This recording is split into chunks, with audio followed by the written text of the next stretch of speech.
umaga, 9 to 11 ng umaga, Sunday naman po ay 7 to 9 ng gabi, at sa Wednesday, 7 to 9 ng gabi. Ganun din po sa Friday, 7 to 9 ng gabi. Lamang po ang sa Diyos ang pagmumuli.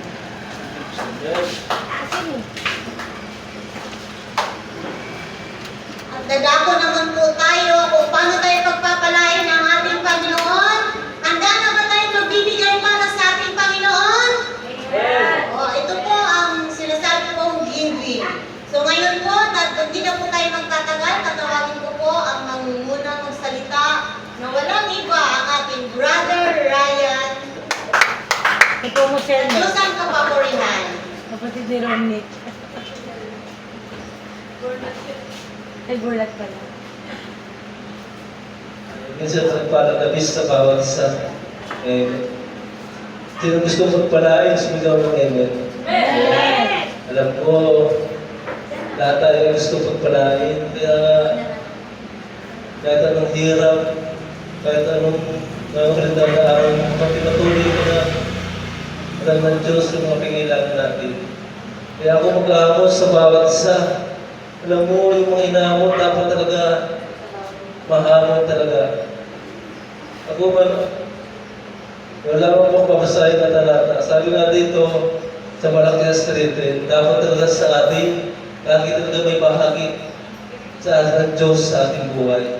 Sa mga ating kinikita, sa ating mga baon, kahit balit man lang yan, dapat may bahagi ang Diyos sa ating buhay. Tayo po may nakakilala sa ating buong Panginoon. Sabi nga dito sa Malakias 3:10, sabi dito, Malakias 3:10, sabi dito, dalhin ninyo ng buong buo ang inyong mga kasampung bahagi sa tahanan ng Diyos upang matugunan ang mga pangailangan sa aking tahanan. Kaya malinaw, dalitan natin ang ating mga kasampung bahagi ng buong buo. Ibig sabihin buong buo, ito po ay buo, wala pong kulang, wala pong labis. Yung po ang hinahanap ng Diyos, yung buong paglilingkod, yung buong pagkakatiwala mo sa ating pong Panginoon. Alam mo, bawat pala sa ating mga kinikita, dapat pala ay may bahagi sa ating pong Panginoon. Kaya malinaw, mag-iba sa aking buhay talaga, yung mga bawat kinikita ko talaga, may kabahagi ang Diyos.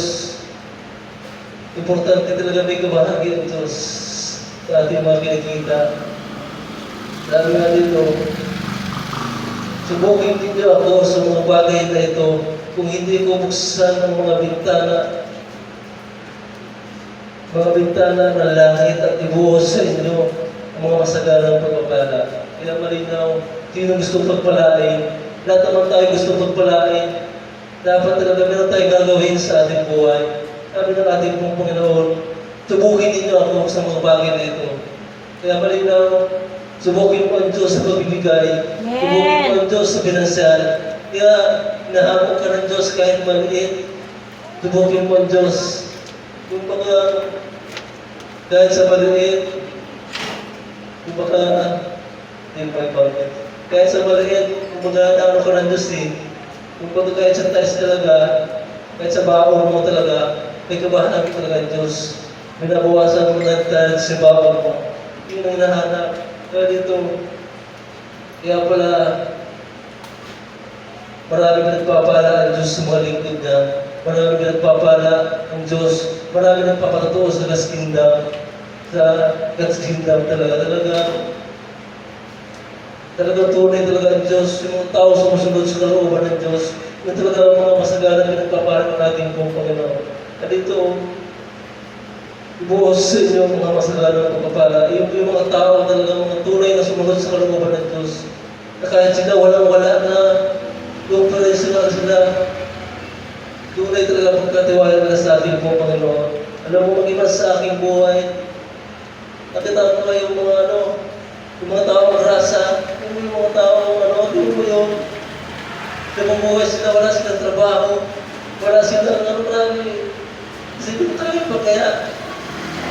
Nabigay ko sa akin ng Panginoon na sabi ko, kaya kung sa akin buhay, kung sa akin, Lord, ikaw na bahala sa akin. Alam mo yung mga kailangan kung bakit tayo magduduna o mawawala ng pag-asa. Alam mo yung mga taong pag-asa na sila nabubuhay, wala silang trabaho, wala silang inaasahan. Pero kung kumakain sila, hindi sila nagkakasakit. May mga taong pag-asa, yung mga naman nga eh. Tayo pa kaya na ano kung tayo nililingkod sa Diyos, hindi tayo pabayaan ng Diyos. Kung tayo ay anak ng Diyos, magtiwala tayo sa ating Panginoon ng Diyos. Doon po na lamang, napakabuti ng Diyos. Hindi mo talaga, doon mo maranasan talaga pagkilos ng Diyos sa ating buhay. Alam naman natin na yung buhay natin na dati, na tayo ay talaga walang relasyon sa ating Panginoon. Ngunit ngayon, meron tayong relasyon sa ating Panginoon. Dapat talaga may kabahagi ang Diyos sa ating buhay. May kabahagi sa ating lalo na po pinansyal. Dapat po tayo ito magtulungan, magkaisa. Kapatid, kung saan ka ginamit ng Diyos, kung saan ka tinawag, dapat talaga tumulong tayo, kaya tayo sa gawa na ito. Dahil sa pagbigay natin, marami pang maabot ang kaluluwa, marami pang mabago, marami pang maligtas. Kaya din natin, dahil sa pagbigay tayo ang inabot sa pagbigay, tayo inabot, dapat pagdinasan, kaya tayo mabago na ligtas. Kaya kapatid, kahit sa maliit, kung malaki, kung marunong tayo yung pagkatiwalaan sa maliit pa lamang, lalo na sa malaki. Kung pala tayo nakapalain ang ating Panginoon Diyos. Kaya sa oras nito, tayo po manalangin sa ating Panginoon. Diyos, dakilan ng mga Panginoon Diyos, pinupuli ka namin, Panginoon. Sinasamahan namin sa gabi nito, Panginoon Diyos. Lord, dalangin namin, Panginoon, yung mga trabaho, Panginoon. Lord, dalangin namin, Panginoon, yung mga trabaho, gusto mga kalansahod, yung mga negosyo, Panginoon, patuloy gusto mo pagpalain, Panginoon Diyos. Bawat kaparoon sa gabi nito, Panginoon, na patuloy gusto mo pagpalain, Panginoon. Provide mo, Panginoon Diyos, ang mga kailangan, Lord, salamat ang marami, Panginoon Diyos, sa lahat ng kabutihan, patuloy namin naranasan, Panginoon Diyos. Lord, salamat sa tanging pangalan ni Jesus. Amen. Amen. Kaya tayo pagbigay sa ating Panginoon Diyos.